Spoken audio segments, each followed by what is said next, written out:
Assalamualaikum warahmatullahi wabarakatuh.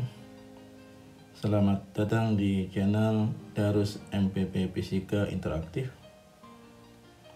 Channel ini berisi tentang materi-materi fisika mulai dari kelas 10, kelas 11, dan kelas 12. Pada setiap video juga disediakan alat ukur untuk memahami sejauh mana pemahaman kita tentang materi yang ada di video ini, berupa tes online yang terdapat di kolom deskripsi YouTube ini. Bagi Anda yang berminat silahkan mencoba, dan bagi Anda yang cocok dengan apa yang saya sajikan ini, silahkan subscribe channel ini. Demikian, selamat menyaksikan. Anak-anakku sekalian, hari ini kita akan mempelajari tentang rangkaian arus bolak-balik. Sumber arus bolak-balik adalah generator. Generator arus bolak-balik yang prinsip kerjanya pada perputaran kumparan dengan kecepatan sudut omega yang berada di dalam medan magnet. Pada saat kita belajar induksi elektromagnetik, kita sudah menemukan persamaan matematis dari generator arus bolak-balik, yaitu GGL sama dengan GGL max sin theta, atau V tegangan sama dengan Vm tegangan maksimum dikalikan dengan sin omega T, karena theta adalah omega T. Simbol untuk sebuah sumber tegangan bolak-balik adalah seperti ini, anak sekalian. Kalau simbol tegangan arus searah seperti ini ya, ini E ya, ini simbol tegangan arus bolak-balik ya, ada sinusoidalnya. Kemudian biasanya di bawah simbol atau di simbolnya diberikan persamaan V sama dengan Vm sin omega T. Nah, ini adalah Vm, maka hubungan Vm dengan V efektif, ini adalah V efektif. Vm dibagi dengan akar 2. Kalau inilah I sama dengan Im sin omega T, maka I efektifnya adalah Im dibagi dengan akar 2. IF adalah kuat arus yang diukur dengan ampermeter.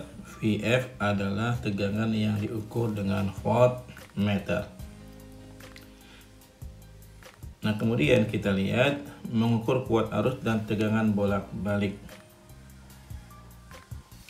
Jika alat ukur yang digunakan voltmeter dan ampermeter, maka yang terukur adalah I efektifnya dan V efektifnya. Kita lihat gambarnya seperti ini. Ini berarti hambatan dirangkai dengan sumber tegangan arus bolak-balik. Ini voltmeternya, ini ampermeternya. Kalau kita hubungkan sama seperti saat kita belajar arus searah, voltmeter dirangkai paralel, ampermeter dirangkai dengan seri. Kalau seperti ini, maka tegangan pada hambatan R-nya sebesar V. Jadi V efektifnya yang terukur. Kenapa V efektif yang terukur? Karena alat ukurnya kita gunakan voltmeter. 6 volt. Dari mana 6 volt? 4/6 dikali dengan skala maksimumnya 9. Ini dicoret. Ini dapat 3. Ini dapat 2, mencoret, ini dapat 2 kali 3 6, jadi 6 volt. Ini V efektifnya. I yang ditemukan juga I efektifnya 1 ampere dengan cara yang sama, 2/6 dikalikan dengan 3, 1 ampere ya. Itu kalau menggunakan voltmeter atau ampermeter, maka yang kita temukan adalah V efektif dan I efektifnya. Kemudian Jika alat ukur yang digunakan osiloskop, maka yang terukur adalah I maksimumnya dan V maksimumnya. Apa itu osiloskop? Kita lihat gambar osiloskop seperti ini anak sekalian. Ini seperti ini, maka nanti yang terukur adalah peak to peak-nya ya. Ya, ini ada skalanya, ini kotak-kotak ini skalanya, satu kotak biasa 1 cm. Ya. Nah, bagaimana cara menggunakan osiloskop ini? Mari kita saksikan video berikut. Untuk mengukur tegangan AC, kita bisa menggunakan bantuan pembangkit gelombang. Perhatikan langkah-langkahnya. Langkah pertama, pindahkan saklar AC, ground DC, pada posisi AC. Kemudian, letakkan posisi saklar time per divisi pada posisi 50 mikrosecond per divisi. Probe pada kali 1 atau tanpa redaman.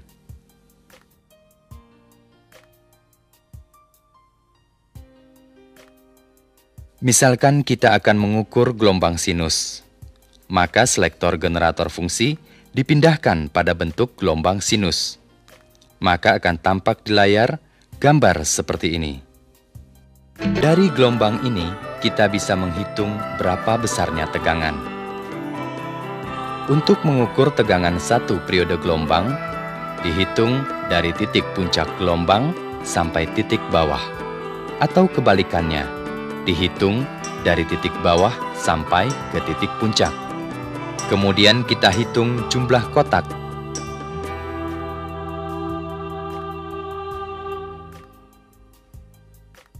Ada 4 kotak. Ini berarti periode gelombang tegangannya adalah 4 divisi. Bila posisi saklar volt per divisi pada posisi 2 volt per divisi, maka besarnya tegangan dapat dihitung dengan rumus divisi kali skala volt per divisi.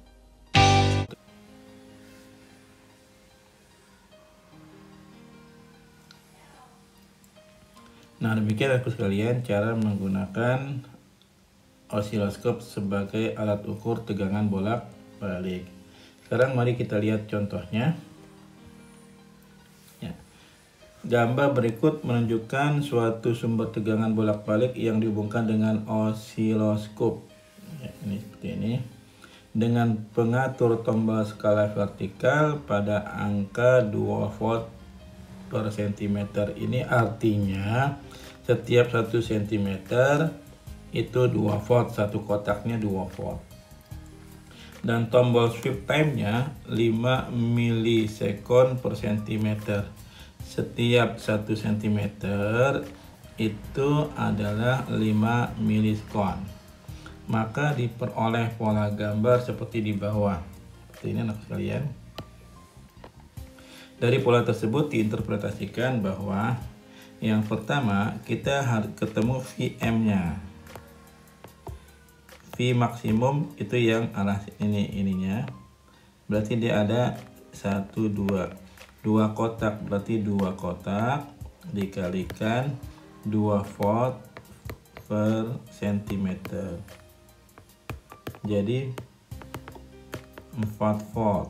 Ini V maksimumnya. Pada optionnya yang ditanyakan adalah V efektifnya. V efektif adalah V max dibagi dengan akar 2. Berarti 4 per akar 2. Kita kalikan dengan 1 akar 2 sama dengan 2 akar 2 volt. Ini V efektifnya 2 akar 2 volt. Nah, untuk frekuensi, maka kita lihat ini satu gelombang hubungannya. Satu gelombang itu adalah satu periode, ya. Berarti satu gelombang ini berapa kotaknya? 1 2 3 4. Berarti ada 4 kotak 4 cm. Setiap sentimeternya 5 milisekon. Kita gunakan whiteboardnya. Berarti Ini periodenya T-nya 1 panjang gelombang, waktunya adalah 5 milisekon per cm dikalikan dengan 4 kotak 4 cm. Jadi 20 mili, coret ya, cm-nya 20 milisekon atau 20 dikali 10 pangkat min 3 sekon atau 2 kali 10 pangkat min 2 sekon, 0,02 sekon. Berarti frekuensi adalah seperti 1, 2 kali 10 pangkat min 2. 10 pangkat min 2 nya naik ke atas, 10 pangkat 2 atau 100 per 2. Jadi 50 Hz. Jadi frekuensinya 50 Hz dan V efektifnya 2/2. Isinya yang C. Kemudian kita lihat berikutnya sekalian contoh yang kedua. Jarum suatu voltmeter yang digunakan untuk mengukur sebuah tegangan bolak-balik menunjukkan angka 110 volt. Ini berarti bahwa tegangan tersebut, kita lihat alat ukur yang digunakan adalah voltmeter, maka yang terukur V efektifnya 110 volt. Berarti V maksimumnya Vm adalah V efektif kali akar 2, berarti 110 akar 2 volt. Jadi karena sinusoida seperti ini, di sini 110 akar 2, di sini min 110 akar 2. Jadi berubah antara minus 110 akar 2 volt dan 110 akar 2 volt. Jawabnya yang E.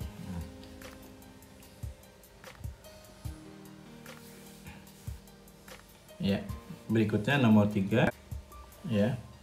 Ini sama dengan contoh soal nomor 1, bisa kalian kerjakan contoh soal nomor 3 ya. Kita lanjutkan.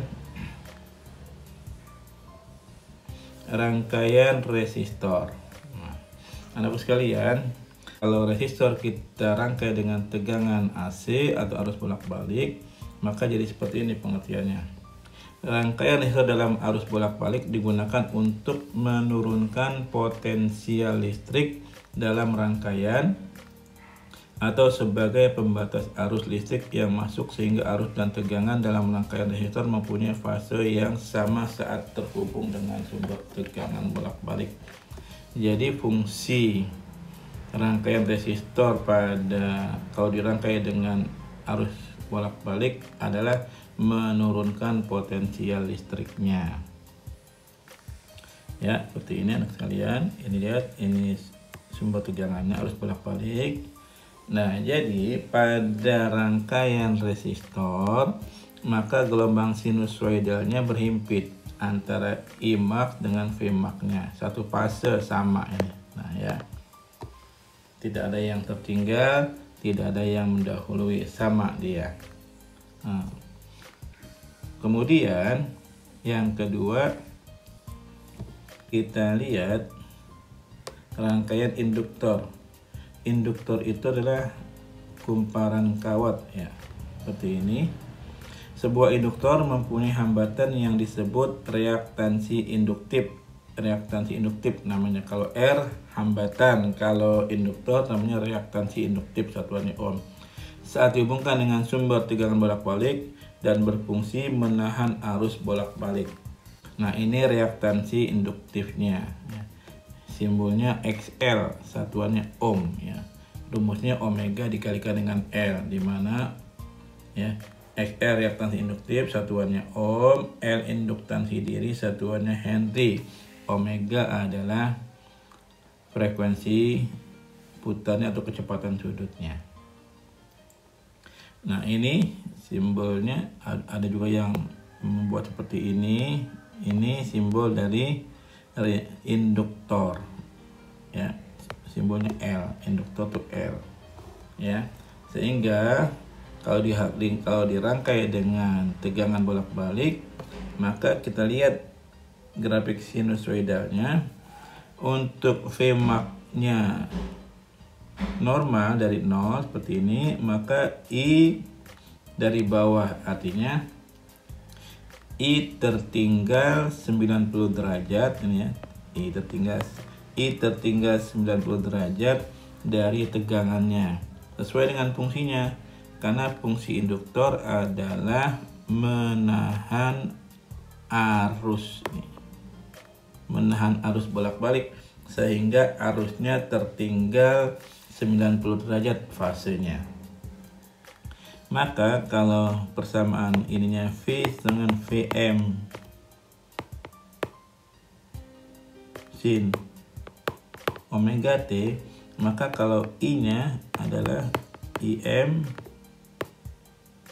sin omega T min setengah V atau 90 derajat. Kenapa seperti itu? Karena I tertinggal 90 derajat. Jadi kalau dibuat seperti ini ya, jadi ada I setengah V itu 90 derajat. Yang ketiga adalah rangkaian kapasitor. Nah, jika kapasitor dirangkai dengan tegangan bolak-balik, maka fungsinya adalah menyimpan tegangan listrik. Kemudian reaktansi kapasitifnya adalah Xc. Reaktansi kapasitif satuannya ohm, dirumuskan seper omega C. C adalah kapasitas kapasitor, satuannya farad.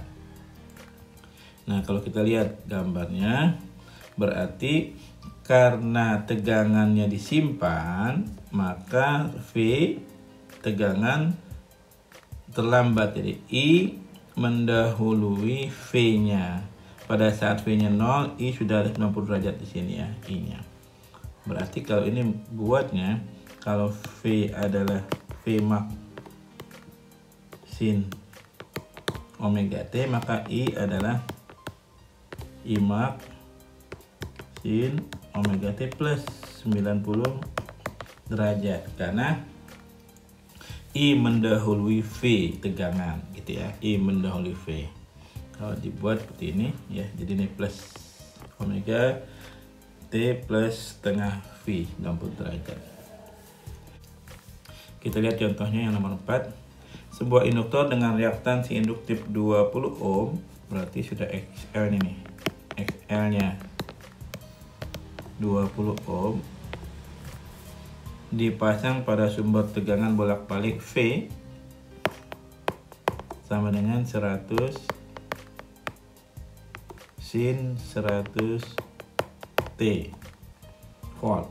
Persamaan yang benar tentang kuat arus yang melewati induktor adalah, ingat anak sekalian, pada induktor itu I terlambat ya, karena I tersimpan dihambat ya. Jadi menghambat arus fungsi induktor, maka persamaan I menjadi minus nanti ya. Kita lihat dulu, Vmax-nya adalah 100 volt. Ini Vmax ya. Kemudian omega-nya adalah 100 radian per sekon. Ini omega ya. Dari sini ngambilnya persamaan umum V adalah Vmax sin omega T. Jadi koefisien dari sin adalah Vmax, koefisien dari T adalah omega. Nah, berarti di sini I adalah XL-nya udah ada I sama dengan Vm dibagi dengan XL, berarti 100 dibagi dengan 20 sama dengan 5 ohm. Ya, 5 ohm. Maka persamaan I adalah I sama dengan Imax-nya 5 ohm, 5 sin omega T-nya 100 T min 90 atau min setengah V ampere. Kenapa min? Karena pada rangkaian induktor I terlambat 90 derajat atau setengah V. Berarti jawabnya yang B. 5 sin 100T min setengah V ampere. Oke. Berikutnya contoh yang terakhir anak sekalian. Ini tentang kapasitor. Kita lihat kalau kapasitor I mendahului V. Ingat ya, sebuah kapasitor dilewati arus bolak-balik sehingga persamaan tegangannya V sama dengan Vm sin 100T plus per 3V. Persamaan kuat arusnya adalah, oke, kita lihat dulu Vm-nya berapa. Vm-nya udah Im-nya ya, sama. Berarti persamaan kalau V pada kapasitor adalah Vm sin 100T plus V per 3. Ingat pada kapasitor I mendahului V ditambah 90 derajat atau setengah V, maka I adalah Im sin 100T plus V per 3 ditambah setengah V, berarti Im sin 100T plus 5 per 6V, 5V per 6 sepertiga ditambah setengah, jadi 5V per 6, berarti yang B isinya. Masih ada satu lagi contoh soalnya. Sebuah kapasitor 2 mikrofarad, berarti C nya nih, C 2 mikrofarad atau 2 kali 10 pangkat min 6 farad, dihubungkan pada tegangan AC dengan frekuensi sudut, berarti omeganya 2000 rad per sekon, berarti XC nya bisa dicari nih, XC seper omega C seper omeganya 2000, omeganya 2000 berarti 2000 2 kali 10 pangkat 3 dikali C nya 2 kali 10 pangkat min 6, ini coret jadi min 3, 4 tadi 2 kali 2 4 seper 4, 10 naik ke atas jadi 10 pangkat 3 kali 10 pangkat 3 seper 4 kali 1000 sama dengan 250 ohm. Maka besar reaktansi kapasitornya adalah 250 ohm, 2,5 kali 10 pangkat 2, berarti isinya yang B.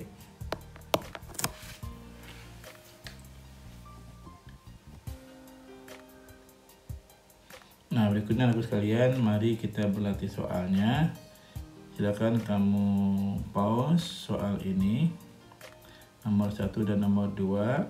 Ingat ini adalah mikrofarad ya, mikrofarad kali pangkat min 6, ini adalah V.